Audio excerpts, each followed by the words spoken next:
आपण बघणार आहोत भारतामधल्या प्रमुख पर्वतरांगा तसेच काही टेकड्या वगैरे पर्वतांची सुद्धा आपण भारतामधील माहिती घेऊया। तर सुरुवातीला आपण वर जी आपल्याला दिसते ही हिमालय पर्वतरांग आहे। तर ही हिमालय पर्वतरांग भारतामध्ये खूप लांबवर पसरलेली आहे। जसं की आपण बघायला गेलो तर हिमालय पर्वतरांग का निर्माण झाली, तर ही हिमालय पर्वतरांग जी आपली इंडियन कॉन्टिनेंटल प्लेट आहे आणि जी युरेशियन कॉन्टिनेंटल प्लेट आहे, या दोन्हीची खूप आधीच्या काळामध्ये जेव्हा टक्कर झाली, ह्या टक्करेदरम्यान जो तिथला जो काही समुद्र होता त्या समुद्रातला गाळ वर उचलल्या गेल्यामुळे भव्य अशा हिमालय पर्वतरांगाची निर्मिती झालेली। जर तुम्ही बघायला गेले तर ही हिमालय पर्वतरांग पामीरच्या पठारापासून चालू झालेली आहे, जिला की पामीरचं नाट असं म्हटलं जाते। तिथून 3 पर्वतरांगाची निर्मिती होते, त्यापैकीच हिमालय पर्वतरांग आहे। भारतामध्ये हिमालय पर्वतरांग इकडे वरती जम्मू काश्मीर लडाखपासून ते इकडे अरुणाचल प्रदेशपर्यंत पसरलेली आहे। नंतर अरुणाचल प्रदेशपासून सुद्धा ती खालीवर जातपर्यंत म्यानमारच्या आराकानियोमापर्यंत सुद्धा पसरलेली आहे।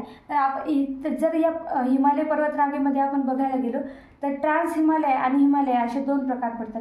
त्यामध्ये ट्रान्स हिमालयामध्ये काराकोरम, लडाख, झास्कर हे प्रकार पडतात। तर नंतरचा जो हिमालय आहे त्यामध्ये बृहद हिमालय, लघु हिमालय आणि शिवालिक पर्वतरांगा असे प्रकार पडतात। आता ही आपण हिमालयाची एक तोंड ओळख अशी बघितलेली आहे। तर हिमालयाला तिथल्या स्थानिक नावावरून पण वेगवेगळे नावं दिलेली आहेत। त्यानंतर आहे अरवली पर्वतरांग। ही अरवली पर्वतरांग जी आहे ही भारतातली सर्वात प्राचीन पर्वतरांग आहे आणि ही अरवली पर्वतरांग जी आहे ती जी आहे ही एकेकाळी हिमालय पर्वतापेक्षा सुद्धा मोठी उंच होती, पण काळाच्या ओघामध्ये या अरवली पर्वतरांगेची झीज होत घेऊन आज तिचा आकार हिमालयापेक्षा कमी झालेला आहे, पण एकेकाळी हिमालयापेक्षाही उंच होती। ही अरवली पर्वतरांगेचा एक प्रमुख इम्पॅक्ट भारतावर पडतो, तो म्हणजे जर तुम्ही बघायला गेले तर अरवली जी पर्वतरांग आहे तिच्या पूर्व दिशेला जर तुम्ही बघायला गेले तर सगळीकडे हिरवळीचा प्रदेश आहे आणि अरवली पर्वतरांगेच्या पश्चिमेला जर बघायला गेले तर इकडे सगळे ओसाड माळरान जो की मारवाड प्रदेश आहे तो आहे।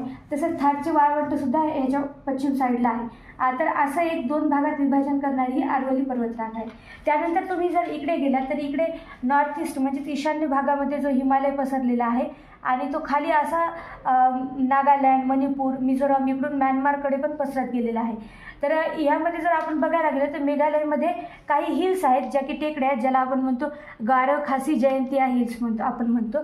तर ह्यात हिल्सचं म्हणजे विशेष महत्त्व म्हणजे काय, तर या 3 ज्या हिल्स आहेत यांचा आकार एक नरसाळ्याप्रमाणे आहे। तर ह्या 3 टेकड्याच्या दरम्यान 2 प्रमुख ठिकाणे आहेत ज्याला की आपण चेरापुंजी आणि मौसिनराम म्हणतो, की जे की अशा 2 ठिकाणे आहेत जिथं सर्वात जास्त पावसाची नोंदवली जाते। त्यानंतर आपण खाली जर बघायला गेलो तर भारताच्या पश्चिम किनारपट्टीजवळ पश्चिम घाट असल्याचं आपल्याला दिसून येतं। तर ह्या पश्चिम घाटामुळे एक आपल्या भारताला एक विशेष सौंदर्य लाभलेलं आहे, कारण हे पश्चिम घाटामध्ये खूप जास्त हिरवळीचा प्रदेश आहे। पश्चिम घाटामध्ये जर आपण महाराष्ट्रात बोलायला गेलो तर पश्चिम घाटाच्या महाराष्ट्रातील भागाला सह्याद्री पर्वतरांग म्हणतात।